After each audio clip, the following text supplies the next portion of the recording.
In the last episode, we met Effie, the eldest daughter of Ilias Argyriadis. Effie still lives in Greece and has lost any trace of her two younger sisters, Joan and Olympia. One morning, the police came into the house and tried to take the girls. Joan was screaming at me, not to let go of her. Olympia started crying. For a while, I was fighting with the police. I was kicking them and pushing them away, but in the end, they took the girls. I had no idea where they were. It was like they had vanished. And David, Joan's son, spoke about how his mother never displayed any Greekness. I think my mom just wanted distance from it all, and that probably translated into how I was brought up. There was no cultural Greekness at the house. I felt Irish growing up. It was always a total surprise, like, whoa, my mom speaks Greek? That's strange, you know? It was a private thing inside her, you know? So, what happened in 1955 when Joan left Greece as the adopted child of a wealthy Greek-American couple in Massachusetts?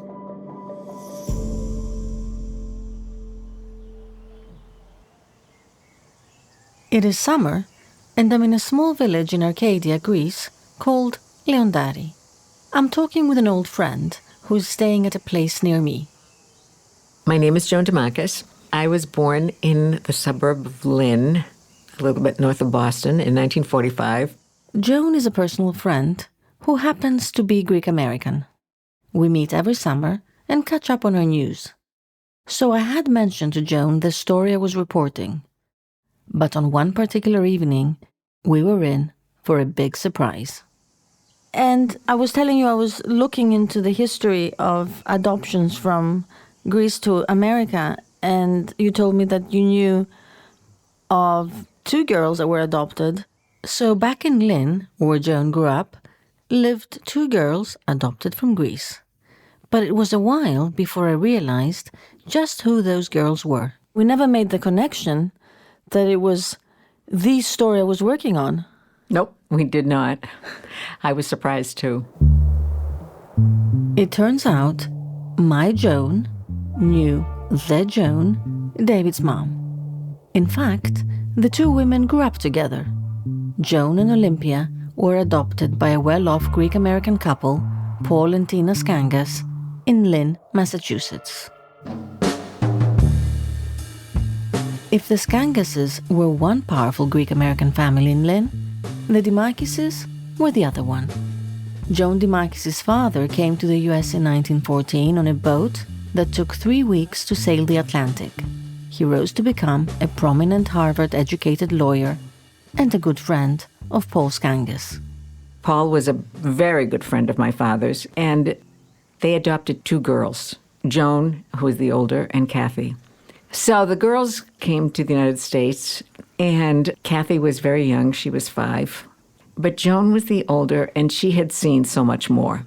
She was quiet, she was shy, and she didn't know English. Okay, Kathy learned a lot more quickly and a lot easier because she was younger. But what I loved best of all was seeing how those parents absolutely adored their adopted children. They adored them. Although now, as I look back, I understand the political significance of these adoptions. Kathy is Joan's younger sister. You've heard her called Olympia before. When the girls were adopted, Paul and Tina Skangas changed Olympia's name to Catherine. She was only 5 when she was adopted. Joan was 10. And you were excited to meet Joan. I was excited to meet Joan. I was happy for Paul and Tina. I was happy, and I didn't know the backstory. And I'm just finding out the backstory now. Okay, I'm going to tell you a story that I didn't hear firsthand. I heard it from my mother because Tina told it to my mother. When the adoptions had been formalized in Greece, Tina and Paul took the girls out for dinner. And at the end of the meal, Joan started wrapping some bread in a napkin. And they said to her, "What are you doing?" She said, "I'm taking it back to the orphanage so I have something to eat tonight in case I get hungry. And they said to her, you'll never be hungry again. And she had to adapt to that, too, to not being hungry again, to being in a family that was strange to her. You're listening to Born Greek, Made American, a podcast series about adoption, trauma, and politics. Episode 3, The Two Joans. I'm Katerina Bakoyani.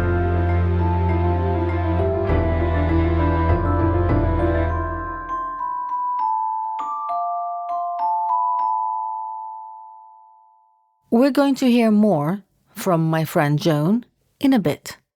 But first, I wanted to understand how David's mother came to live in Lynn in the first place. Lynn, the city of sin, you never go out the way you came in. How does Joan end up in this Boston suburb raised by wealthy Greek-American dairy farmers?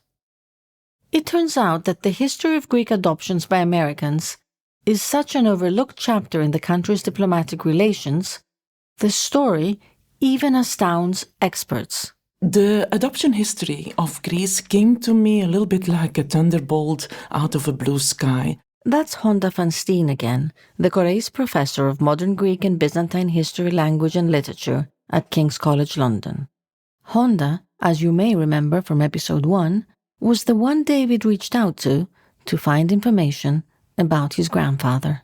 He writes to me from an American email address and from Providence, Rhode Island. So I'm intrigued and I ask him what this is all about. And he tells me that his mother was the daughter of Ilias Argyriadis and that she was adopted by a Greek-American couple and brought to the Upper East Coast.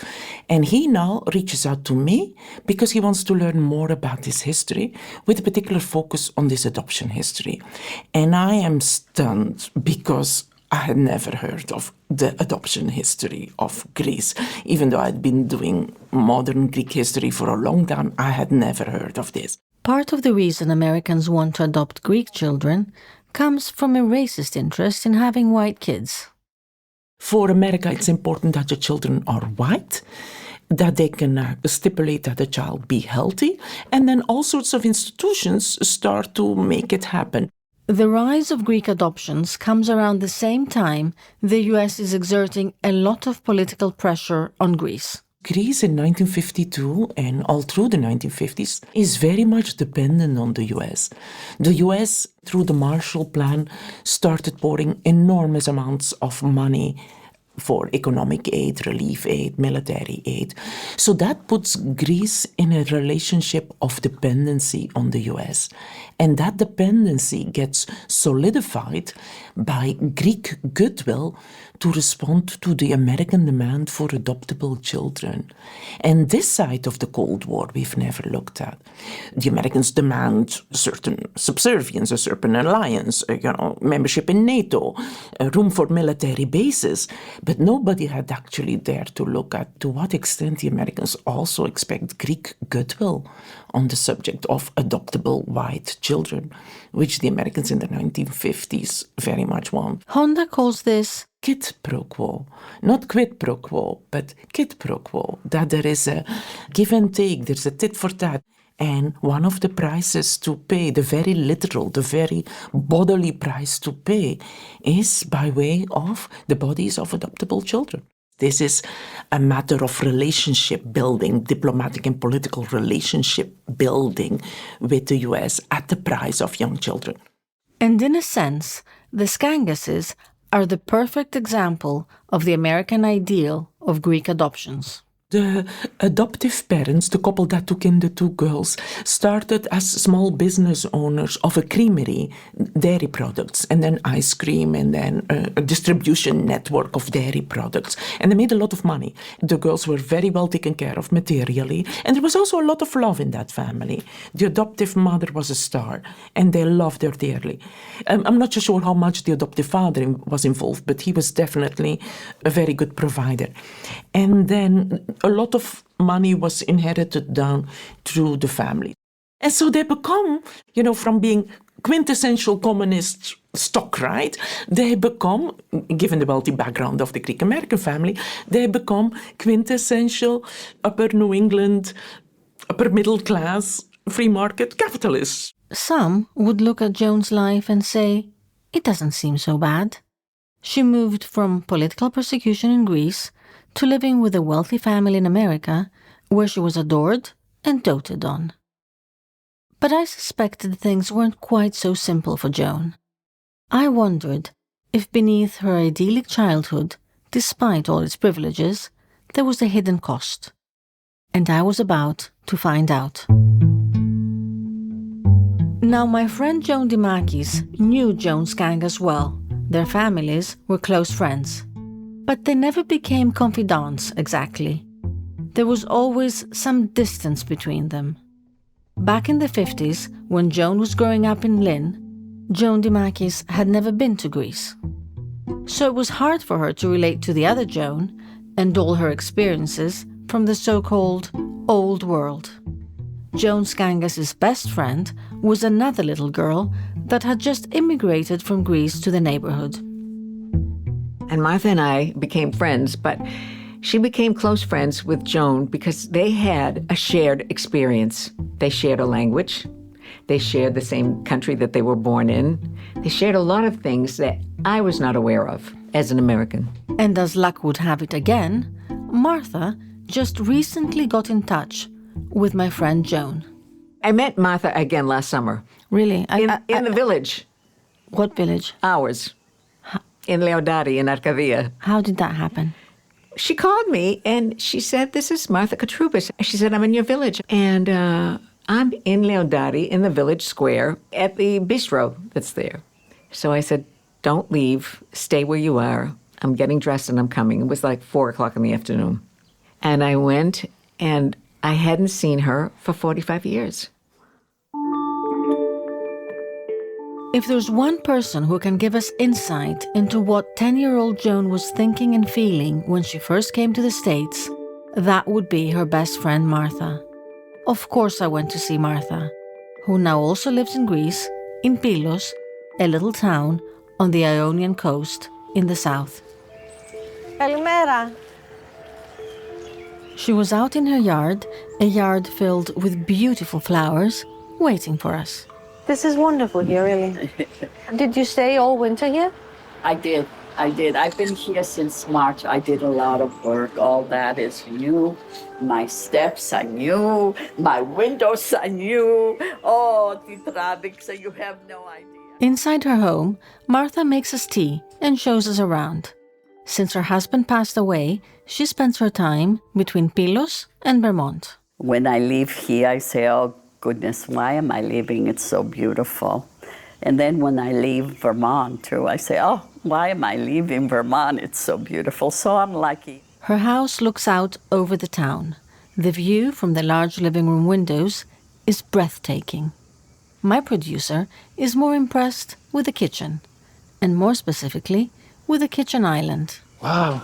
The island is from the U.S., from a Vermont country store. We typically think of migration only one way, from the old country to the new. But it happens the other way around as well. And some people, like Martha, are in limbo between countries. There's a Greek saying that goes something like this: whoever has known two homelands really has none. Όποιος έχει δύο πατρίδες δεν έχει καμία. I think that's especially true for people who were suddenly uprooted at a young age. Like Martha and Joan. Martha also lived through the Greek Civil War as a child, but from the opposite side. She saw her father being persecuted, not by the state army, but by the communist freedom fighters. And then I remember the bodies coming down over the donkeys. The bodies were those of men killed by the rebels who had retreated to the countryside after their defeat in the armed conflict. Martha's father was right-wing. He had a good lumber business up in the mountains. He had been taken prisoner by the communist guerrillas many times. In the end, they condemned him to death. Martha tells me the rebels came to the village to get him. She was in her house with her mother and her 3 sisters. And they were saying who they were going to kill. And one of those names was my father. So my mother can remember she gathering us to go inside, not to hear it, but I remember that. The year Martha remembers is 1955. The Greek Civil War, which killed more men than the actual first battles of World War II, had already nominally ended 6 years ago, but political passions were still running high. No party remained innocent, and no family remained unaffected. In the cities, the right-wing government, supported by the United States, would vilify its opponents, sending them to prison or internal exile. The Greek landscape, where Martha was controlled by the left and the guerrillas. Men that were seen as sympathizers of the regime would be taken from their homes and killed, sometimes on the spot. Martha and Joan were too young to know what side they were on when they met in Lynn. Joan's father had been executed by the right. Martha's father was forced to leave Greece, or he would have been killed by the left. It was decided that Martha and her older sister would go with him. Her mother and the 2 younger sisters stayed behind. I have some memories from the day we left. The boat was very big. It was called Olympia. I think it was its virgin trip. And everyone was on the side waving, and then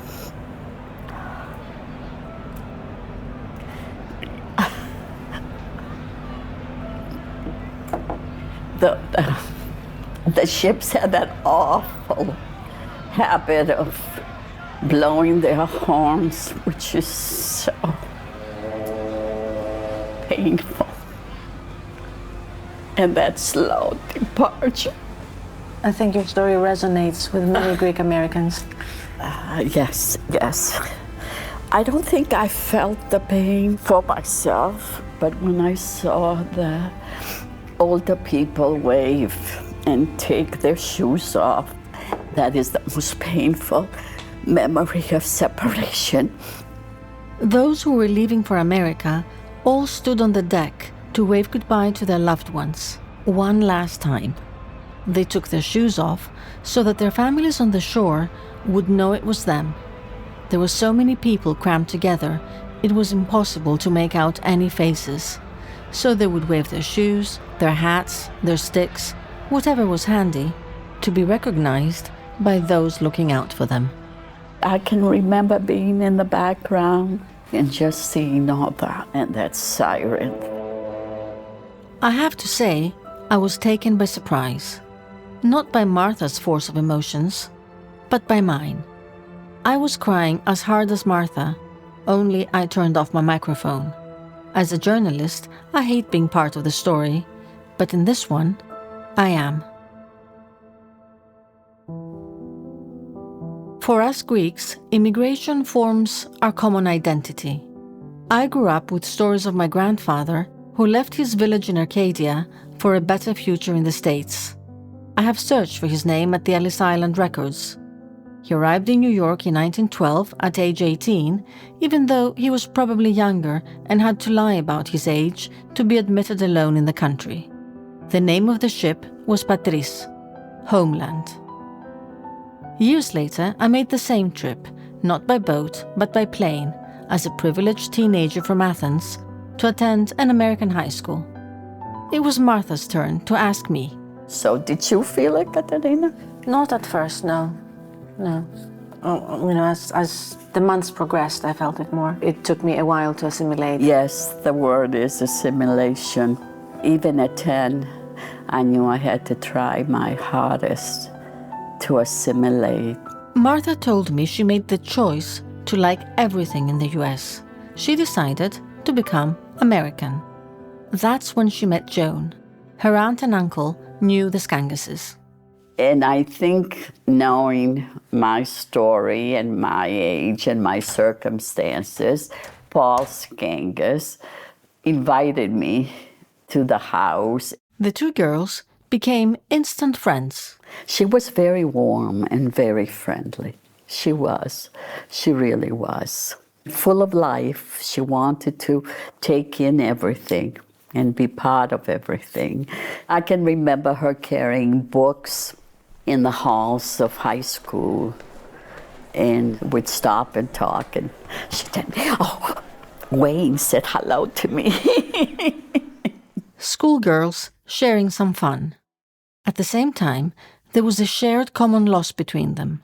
As Martha puts it, Joan had a cross to bear, and she too was missing her mother and Greece. We bonded, and she would confide in me, but, once she would come to some sensitive point, she would cloud up and stop just at the moment she wanted to open up. But her eyes, you could tell there was a story behind her. We'd be talking about something and she'd say, "Martha, you know that?" "Oh, forget it," she'd say.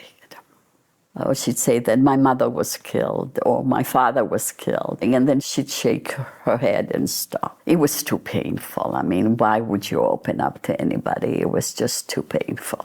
You saw me cry like this. I try to avoid it as much as I can. It's just too painful. You bury it deep until it surfaces. So do you think that Joan buried it herself, or do you think she was told? I think she was told. The times were so different. The times were so different. Martha became very close to the Skangas family and has fond memories of both Paul and Tina. I'm sure they made their mistakes, but they certainly were very good people. And don't forget, ladies of that age had a lot of prejudices. I'm sure Tina did too. And maybe she did want a certain order in her house and not telling everybody what was going on.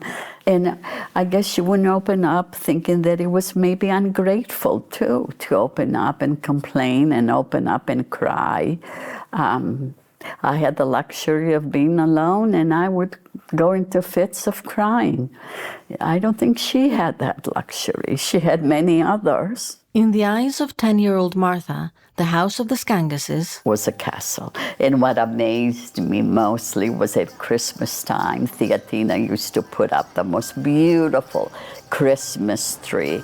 It was a 2-story. I thought she should be very happy that she was in such an environment, although I would never tell her that. Joan and Martha came from similar environments in Greece, but landed into different worlds in the US. Martha's father was a factory worker in the States. They lived in a 1-bedroom apartment with no heat. She and her sister would sleep on a single bed. Joan and her sister Catherine had separate large bedrooms on the 2nd floor. Martha could sense that Joan wasn't very comfortable with all the changes. I think they were too abrupt. From nothing you find yourself in this heaven. Do you embrace it? Do you hate it? I don't know. One of the changes Joan wasn't very happy about was that she was told to stop calling her little sister by her name. There was to be no Olympia in the States. Paul and Tina Skangas chose the name Catherine after Paul's mother. It was a difficult situation. Explicitly one time she told me she didn't like that Kathy was renamed.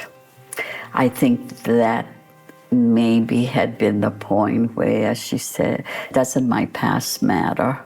Am I to forget all this and think that it doesn't exist?" What did you make of that statement at the time?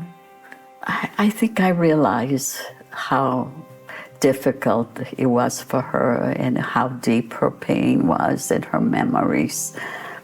If she could complain about a little thing like that, I imagine what the rest was like.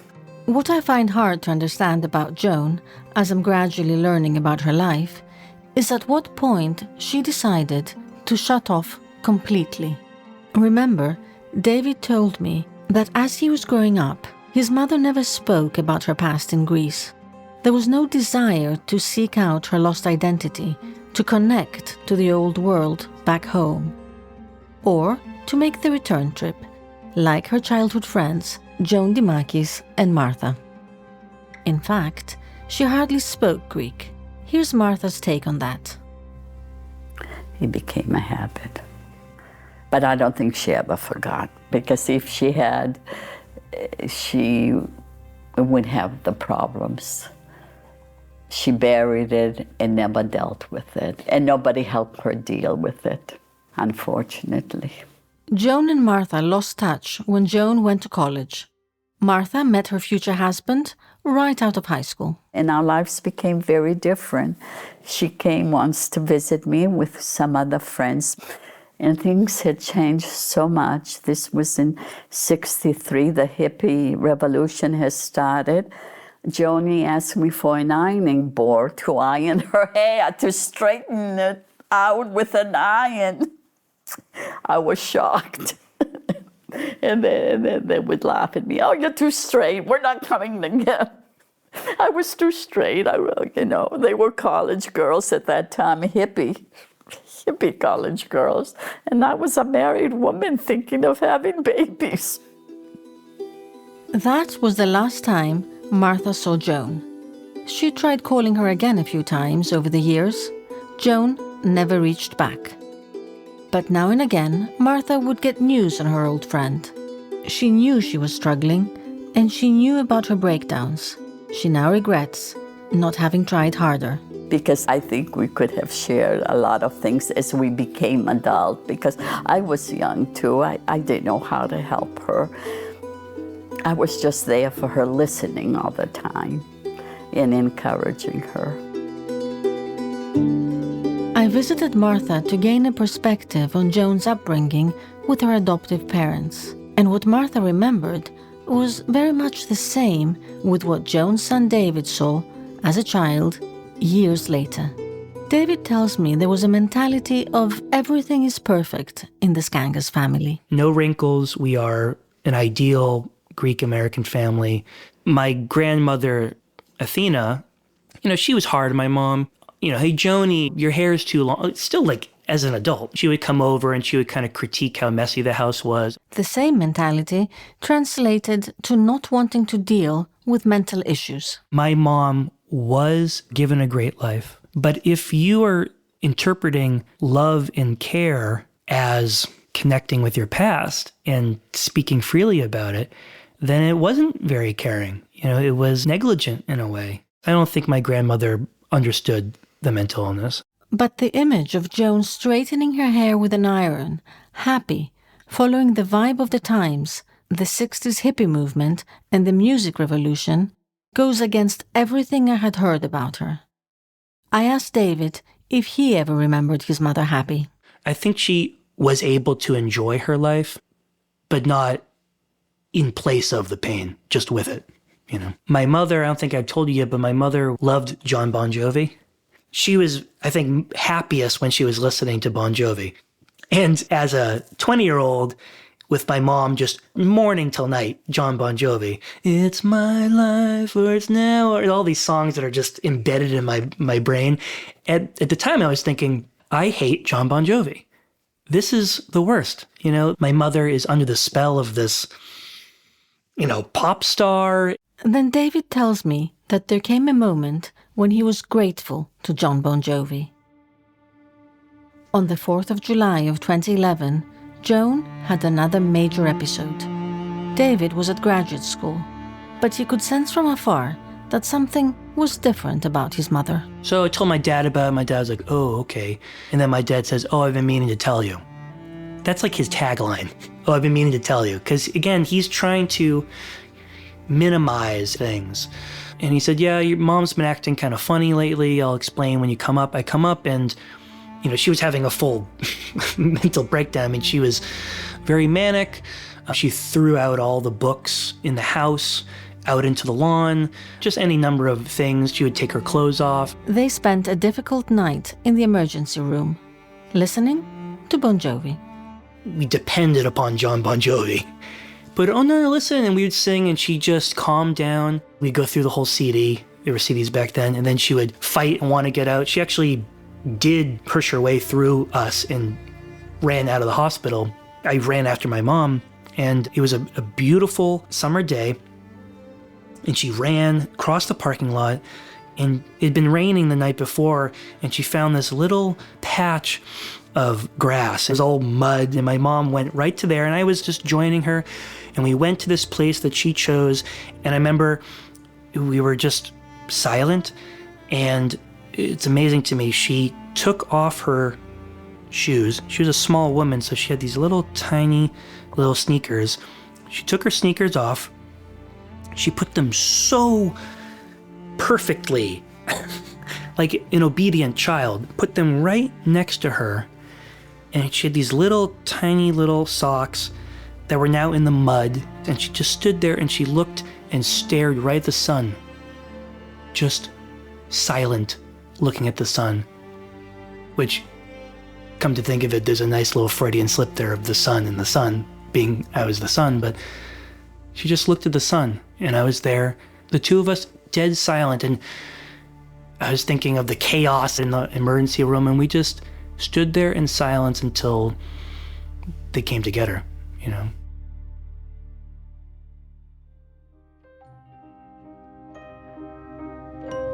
In the next episode, an unlikely reunion after more than half a century.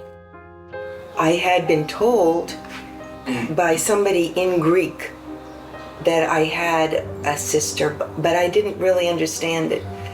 I thought I had it all wrong because of the Greek. So I didn't know if I did or if I didn't. But when Joanna called and she said, from our sister, then I knew I really had a sister.